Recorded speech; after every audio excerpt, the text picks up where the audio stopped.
নমস্কার বন্ধুরা, আজকে আমরা এসেছি সাউথ গড়িয়ার কালিকাপুরে বন্দ্যোপাধ্যায় জমিদার বাড়িতে।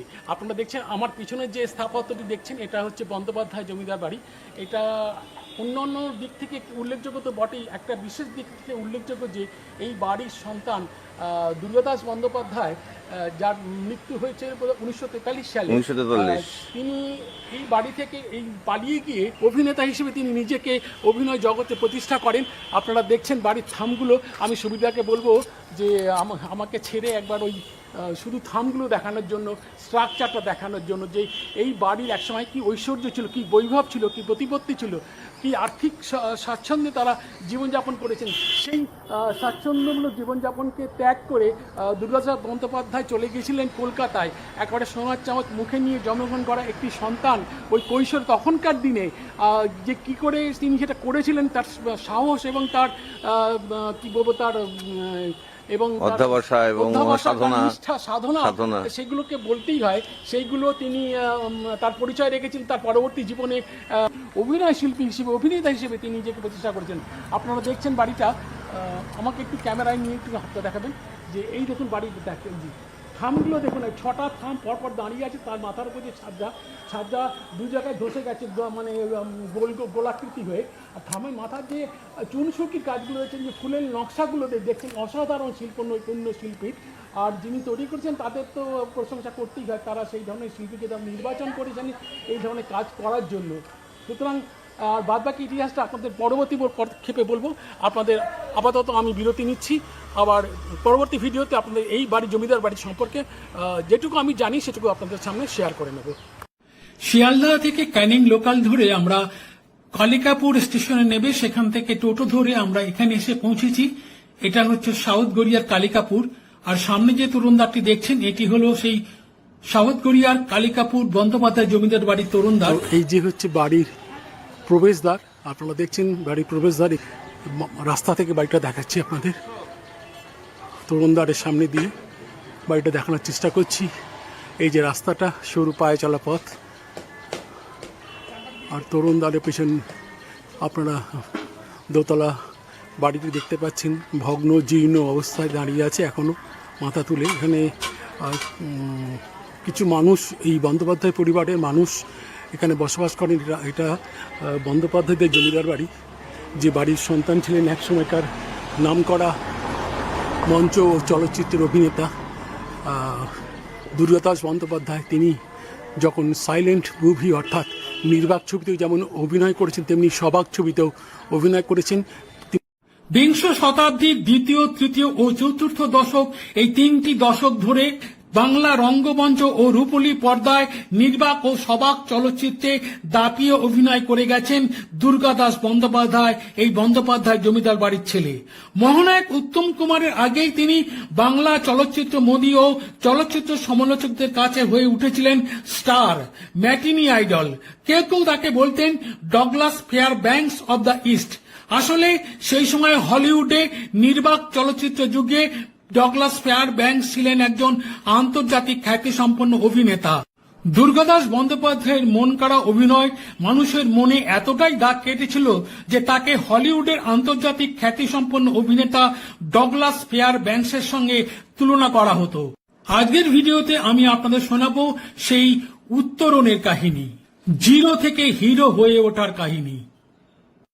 এবারে আমরা এই তরুণদ্বারের ভেতর দিয়ে সরু যে পায়ে চলা পথ আছে, এই পথ দিয়েই আমরা বাড়ির ভেতর দিকে অগ্রসর হব এবং সেই বাড়িটিকে আপনাদের দেখাবো। চলুন আমরা বাড়ির ভেতরে প্রবেশ করি। আমরা বন্দ্যোপাধ্যায় জমিদার বাড়ির কম্পাউন্ডের ভেতরে ঢুকে পড়েছি। ডান দিকে পাঁচিল ঘেরা যে জায়গাটি দেখছেন, এটি ছিল এককালে বাড়ির প্রধান প্রবেশ পথ, কিন্তু সেখানে এখন আগাছায় পরিপূর্ণ হয়ে আছে, জঙ্গল হয়ে আছে। দেখাবো আপনাদের সেই মূল প্রবেশ পথটি।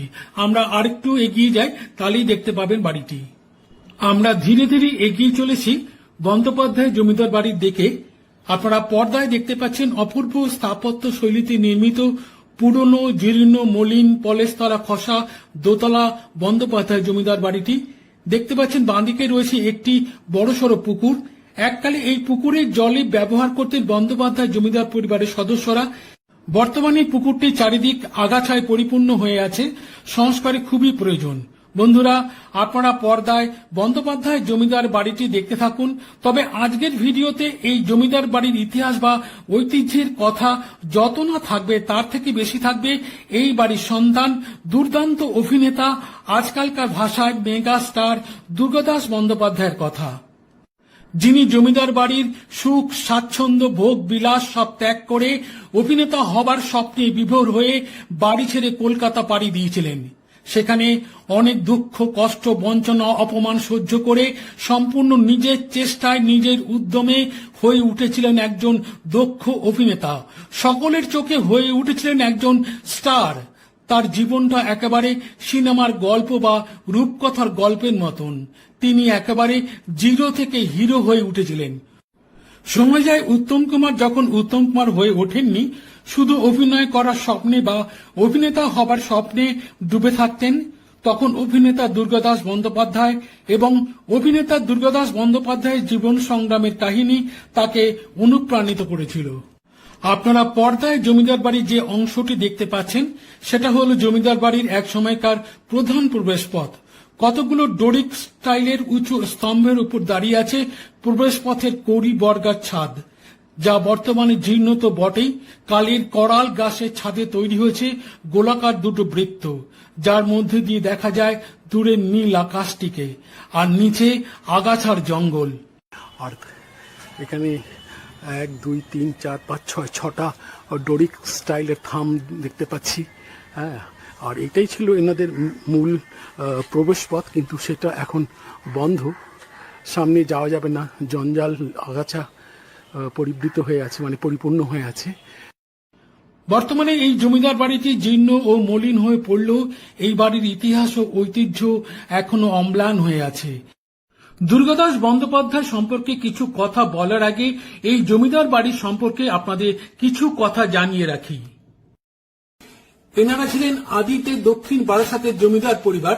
পরবর্তীকালে 1655 খ্রিস্টাব্দে এই বন্দ্যোপাধ্যায় জমিদার পরিবারের এক পূর্বপুরুষ রাজকিশোর বন্দ্যোপাধ্যায় এখানে মানে সাউথ গড়িয়ার কালিকাপুরে এসে জমিদারি পত্তন করেন এবং বিভিন্ন স্থাপত্য নির্মাণ করেছিলেন। জমিদার রাজকিশোর বন্দ্যোপাধ্যায় এখানে জমিদারি পত্তন করার পাশাপাশি এই বাড়িতে বা এই পরিবারে দুর্গাপুজো শুরু করেছিলেন।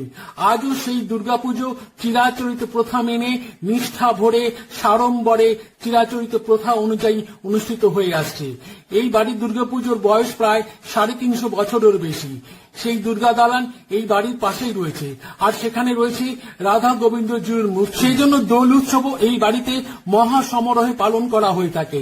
দোল, দুর্গা উৎসব, বিভিন্ন অনুষ্ঠানে পরিবারের লোকজনরা যারা দূরে দূরে থাকেন তারা যেমন এই অনুষ্ঠানে অংশগ্রহণ করেন, তেমনি স্থানীয় মানুষরাও অংশগ্রহণ করে থাকেন।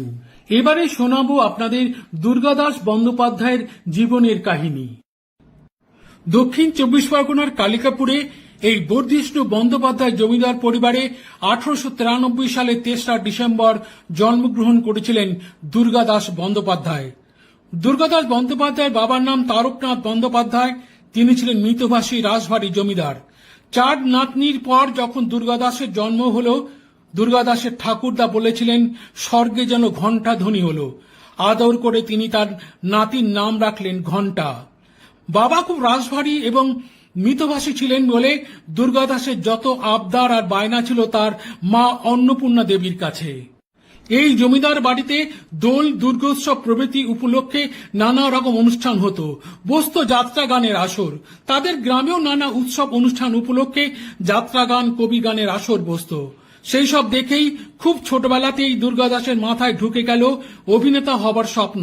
শুরু করে দিলেন গ্রামের যাত্রাপালায় অভিনয়, কিন্তু বাড়ির বড়দের তাতে প্রবল আপত্তি। অভিনয় করতে গিয়ে মহিলাদের সাথে মেলামেশা করে তাদের বংশের প্রতীক হয়তো গোল্লায় চলে যাবে, সেই দুশ্চিন্তার কথা ভেবেই দুর্গাদাসের উপরেই সেই কিশোর বয়সে নেমে আসত নানা অনুশাসনের বেড়াজাল। একটা ঘটনার কথা বললে বিষয়টা পরিষ্কার হয়ে যাবে। একদিন গ্রামে যাত্রাপালার শো। সেই ঘটনার কথা জানতে পেরে বাড়ির লোকজন তাকে আটকে রাখলেন দোতলার একটি ঘরে, কিন্তু দুর্গাদাসের মন পড়ে আছে সেই যাত্রার আসরে। দোতলার জানালায় দাঁড়িয়ে সূর্যের অস্ত যাওয়া দেখতে দেখতে দুর্গাদাস নিজের ভবিষ্যৎ পরিকল্পনা ঠিক করে নিলেন। দোতলার জানলার লোহার গরাদ বেঁকিয়ে তার সাথে কাপড় বেঁধে নেমে পড়লেন নিচের তলার কার্নিশে, তারপর আরেক লাফে মাটিতে, তারপর সেখান থেকে সোজা দৌড়ে চলে গেলেন যাত্রাপালার গ্রিন রুমে। সেখানে তখন তার বন্ধুরা গভীর উৎকণ্ঠায় আর আশঙ্কায় সময় গুনছিল। দুর্গা দাসকে দেখতে পেয়ে তার বন্ধুরা উৎফুল্ল হয়ে উঠল। সেদিন সফল হয়েছিল যাত্রাপালা পাণ্ডব গৌরব, আর দ্বিতীয় পাণ্ডবের ভূমিকায় অভিনয় করেছিলেন দুর্গাদাস বন্দ্যোপাধ্যায়। অভিনয় করার পাশাপাশি ছবি আঁকার প্রতিও ঝোঁক ছিল দুর্গাদাসের। তিনি ভাবলেন এই গ্রামে পড়ে থাকলে হবে না, তাকে কলকাতা শহরে যেতে হবে। তাই তিনি পিসি ও মায়ের কাছ থেকে সামান্য কিছু টাকা নিয়ে এই জমিদার বাড়ি ছেড়ে, ভোগ বিলাসের জীবন ছেড়ে, এই গ্রাম ছেড়ে, পরিবার ছেড়ে চলে গেলেন কলকাতায়। ভর্তি হলেন বউবাজারে একটা আর্ট স্কুলে। সেখানে বেশি দিন মন টিকল না। শেষে বউবাজার আর্ট স্কুল ছেড়ে ভর্তি হলেন সরকারি আর্ট কলেজে। ভর্তি তো হলেন, কিন্তু মাস মাইনে দেবেন কিভাবে? শেষে এ খবর পৌঁছে গেল কালিকাপুরে বন্দ্যোপাধ্যায় জমিদার বাড়িতে। অভিভাবকরা ঠিক করলেন মাস মাইনে দেওয়া হবে, তবে হাতে নয়। জমিদারের সরকার মশাই সেই টাকা সরাসরি কলেজে দিয়ে আসবেন। ছবি আঁকার পাশাপাশি অভিনেতা হবার স্বপ্নে বিভোর হয়ে থাকতেন দুর্গাদাস। একদিন এদিক ওদিক ঘুরতে ঘুরতে চলে গেলেন গিরিশ ঘোষের কাছে। সেখানেই তাকে চরম অপমানিত হতে হলো। গিরিশ ঘোষ তাকে দেখে বলে উঠলেন, ডেপো ছোকরা, ইয়ার্কি করতে এসেছো? ভাড়ামি করবার আর জায়গা পাওনি? থিয়েটার করবে এই বয়সে? ঢের হয়েছে, যাও যাও, স্কুলে যাও। গিরিশ ঘোষের কাছে চরম অপমানিত হয়ে ফিরে এলেন বাড়িতে। কোনো কাজেই তিনি মন বসাতে পারছিলেন না। বিপদ বুঝে বাড়ির অভিভাবকেরা তার বিয়ে দিয়ে দিলেন। বিয়ে তো হলো, কিন্তু সংসারে তার মন নেই। স্ত্রী বীণাপাণি দেবীর কাছে কাকতি মিনতি করে সন্ধ্যাবেলা চুপিসারে চলে যেতেন রিহার্সালে, ফিরতেন ভোর হবার আগে। কিন্তু এইভাবে আর কতদিন চালানো যায়? শেষে চলে এলেন কলকাতায়। যোগ দিলেন থিয়েটারের সিন আঁকার কাজে। থিয়েটারে অভিনয় না হোক, থিয়েটারের সাথে তো যুক্ত থাকা যাচ্ছে। এই সান্ত্বনাটুকু বুকে নিয়েই থিয়েটারে সিন আঁকার কাজ তিনি চালিয়ে যেতে থাকেন। 1920 সালে ম্যাডান থিয়েটার কোম্পানিতে নির্বাক চলচ্চিত্রের টাইটেল রাইটার বা বর্ণলিপিকার হিসেবে তিনি কাজ পেলেন। পরের বছর 1921 সালে শিশির ভাদুরী, নরেশ মিত্র এবং আরো কয়েকজন মিলে খুলে ফেললেন একটা film company, Taj Mahal film company. Durgadas সেখানেও টাইটেল রাইটারের কাজে যোগ দিলেন। মনের গোপন ইচ্ছে, এইভাবে যদি কখনো ভাগ্যের শিকেটা ছিঁড়ে যায়। ভাগ্যের শিকে তার ছিঁড়ল ঠিকই, কিন্তু নেহাতি অকিঞ্চিৎকর চরিত্রে, অর্থাৎ এক্সট্রার চরিত্রে। পরপর দুটি ছবিতে তিনি এক্সট্রার চরিত্রে অভিনয় করলেন। প্রথমে আধারে আলো, পরে মানভঞ্জন। 1923 সালে হঠাৎ করে কর্ণার্জুন নাটকে বিকর্ণের ভূমিকায় অভিনয় করার সুযোগ পেলেন দুর্গাদাস। 1923 সালে 30 জুন মঞ্চস্থ হল কর্ণার্জুন নাটক। পেশাদার রঙ্গমঞ্চে সেটিই ছিল তার প্রথম আত্মপ্রকাশ। সেই অভিনয় অনেকের মনে দাগ কেটে গিয়েছিল। সুযোগ পেলেন সেই বছরের অক্টোবর মাসে চন্দ্রগুপ্ত নাটকের প্রধান চরিত্র চন্দ্রগুপ্তের ভূমিকায়। আর তাকে পেছন ফিরে তাকাতে হলো না। একের পর এক নাটকে অভিনয়ের উজ্জ্বল স্বাক্ষর রাখলেন তিনি। ইরানের রানী, প্রফুল্ল, শাহজাহান, মেবার পতন, আলমগীর, চিরকুমার সভা এবং আরো নাটকে। 1925 সালে চিরকুমার সভা নাটকে অভিনয় করে স্বয়ং রবীন্দ্রনাথ ঠাকুরের প্রশংসা অর্জন করেছিলেন দুর্গাদাস। মোট 46টি নাটকে তিনি অভিনয় করেছিলেন। ইতিমধ্যে নরেশচন্দ্র মিত্রের হাত ধরে 1924 সালে নির্বাক চলচ্চিত্র চন্দ্রনাথ ছবিতে নায়কের ভূমিকায় অভিনয় করার সুযোগ পেলেন দুর্গাদাস। 10 রিলের এই চলচ্চিত্রে অভিনয় করে সবার মনে তিনি দক্ষ অভিনেতা হিসেবে জায়গা করে নিলেন। ফলে নরেশ মিত্র তার পরের ছবিতেও নায়কের ভূমিকায় নির্বাচিত করলেন দুর্গাদাস বন্দ্যোপাধ্যায়কে। এইভাবে একের পর এক 19টি নির্বাক ছবিতে তিনি অভিনয় করেছিলেন। তাদের মধ্যে উল্লেখযোগ্য মিশর রানী, জেলের মেয়ে, ধর্মপত্নী, কৃষ্ণকান্তের উইল, রজনী, একের পর এক নির্বাক ছবি। একদিকে মঞ্চে একের পর এক নাটক, অন্যদিকে চলচ্চিত্র জগতে একের পর এক ছবি। দুদিকে সমান তালে অভিনয় করে মানুষের মনে স্থায়ী জায়গা করে নিয়েছিলেন দুর্গাদাস বন্দ্যোপাধ্যায়। তার অভিনয় দেখে চলচ্চিত্র সমালোচকরা বলতেন তার হাঁটা চলা, চুলের স্টাইল, কথা বলার ধরন, তার পোশাক আশাক ইত্যাদির ব্যাপক প্রভাব পড়েছিল যুব সমাজের উপর। বিশেষ করে তিনি মহিলা মহলে হয়ে উঠেছিলেন অত্যন্ত জনপ্রিয়। তখনকার দিনে নামী অভিনেত্রী নিহারবালা দেবী বলেছিলেন, অভিনয় করে হাততালি তো অনেকেই পায়, কিন্তু চুরি পড়া হাতের তালি একজনই পায়, তিনি হলেন দুর্গাদাস বন্দ্যোপাধ্যায়। বিখ্যাত অভিনেতা অহিন্দ্র চৌধুরী বলেছিলেন, দুর্গাদাসের সাধনাই দুর্গাদাসকে বড় অভিনেতা হিসেবে তৈরি করেছিল। বহু ঘাত প্রতিঘাত সহ্য করে তার একমাত্র স্বপ্ন ছিল অভিনেতা হওয়া, তা তিনি করে দেখিয়েছিলেন। বিশিষ্ট নাট্য গবেষক ও লেখক অজিত কুমার ঘোষ তার বইতে লিখে গেছেন, ঔরঙ্গজেবের ভূমিকায় তার অনবদ্য অভিনয় আমি কখনো ভুলতে পারবো না। তার সেই অনিন্দ্য সুন্দর চেহারা নিয়ে মঞ্চের উপর হাঁটা চলা, চোখের স্থির দৃষ্টি, কাটা কাটা সুস্পষ্ট স্বরে সংলাপ উচ্চারণ, যা বহুদিন মনে রাখবে। শিশির ভাদুরী একবার বলেছিলেন, দুর্গার গলার স্বর ভালো, চেহারাও সুন্দর, আর অভিনয়টা করতেন একেবারে তার নিজের মতন করে, সেই জন্যই সবার ভালো লাগে তার অভিনয়। তবে সব থেকে তার অভিনয় পছন্দ করেন মহিলারা, সেই জন্যই চলচ্চিত্র সমালোচকেরা তাকে বলতেন Douglas fair banks of the east, কারণ সেই সময় অর্থাৎ নির্বাক চলচ্চিত্রের যুগে হলিউডের ডগলাস ফেয়ার ব্যাংকস ছিলেন একজন অত্যন্ত জনপ্রিয় অভিনেতা।